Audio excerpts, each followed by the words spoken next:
good morning, afternoon, evening, whatever time it is where you're viewing this. My name is Vincent Bragg. I am the co-founder and CEO of ConCreates.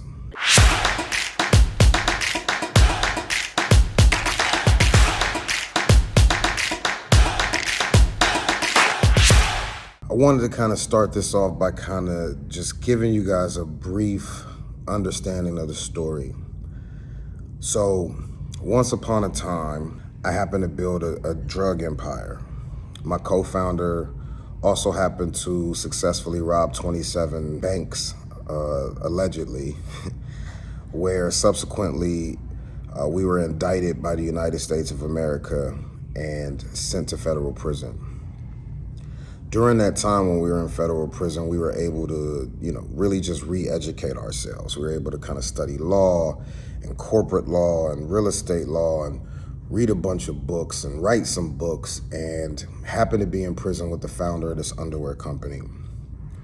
My co-founder, Joe Nixon, had some ideas that helped this underwear company to sell 10 million pairs of underwear, and this really sparked the genesis of, hey, we could do this for other brands.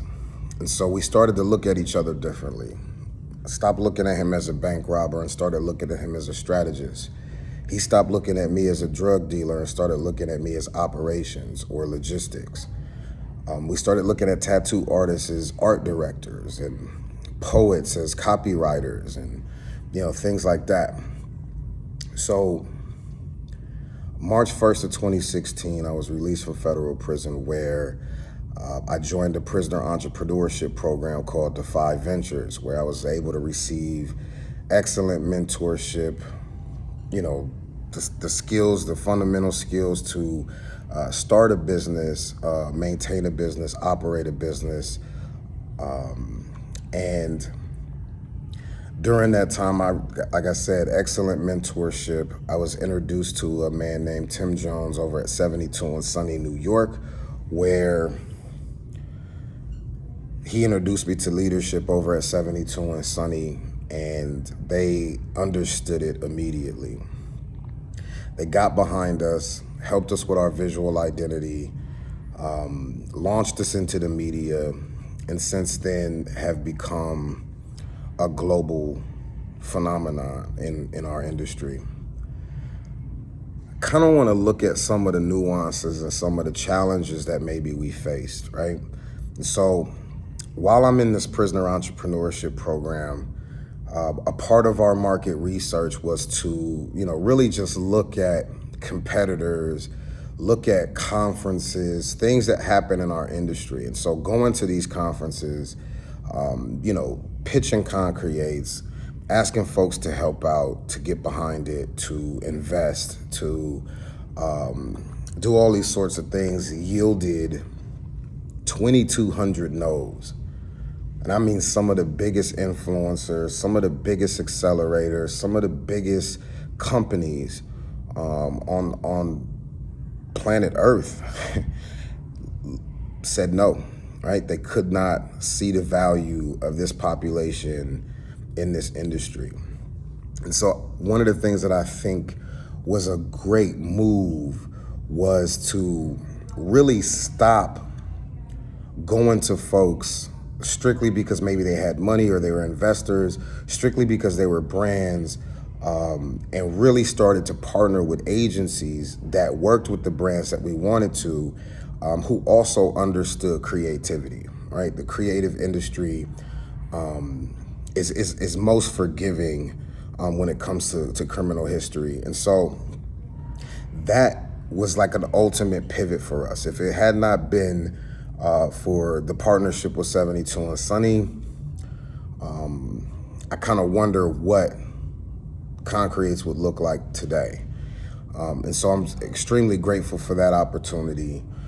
So once we kind of partnered with them, they helped us, launched us into the media. We've had, 9 governments from all over the world reach out wanting ConCreates as a reentry program in their country, which is another obstacle that we face because 3 of those countries won't even allow us in because of our criminal history. So how do we combat that, right? And so during the partnership with 72 and Sunny, they're introducing us to clients. We are, getting the work done, or we're pitching. One of the things that also became a challenge for us is having other agencies pitch our ideas.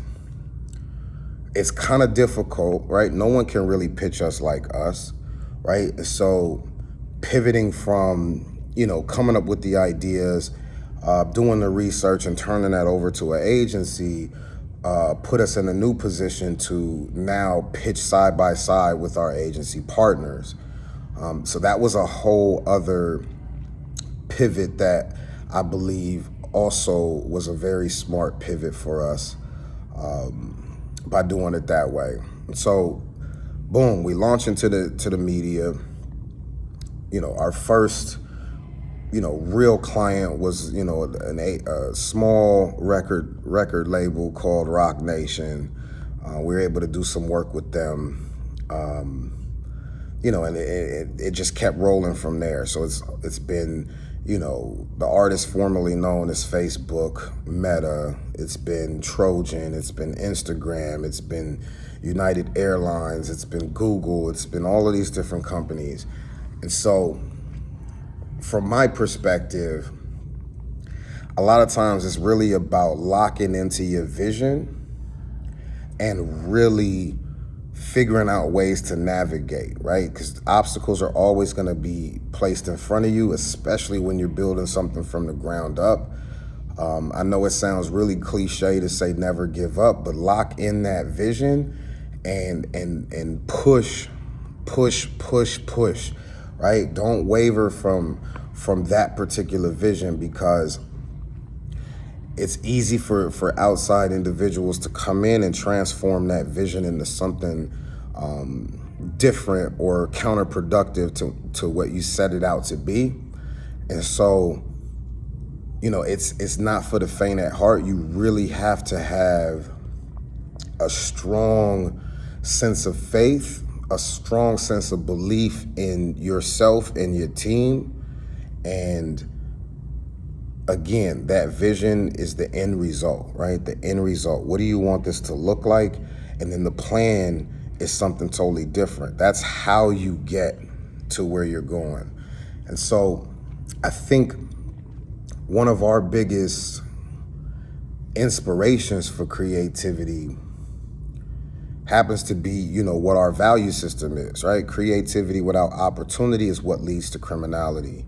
Had we have known that our industry existed, that we could make a career out of our imagination or our creativity or the potential for our creativity, I believe a lot of us would have never went down that pathway of criminality.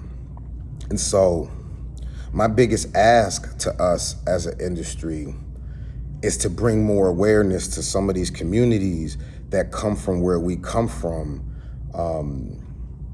to know that this is an option, right? Most people do what they feel is their best option. And I believe if folks knew that this was an option, we could definitely, lower the crime rate and the recidivism rate as well. So I'm grateful for the opportunity to speak to you guys. Again, the vision.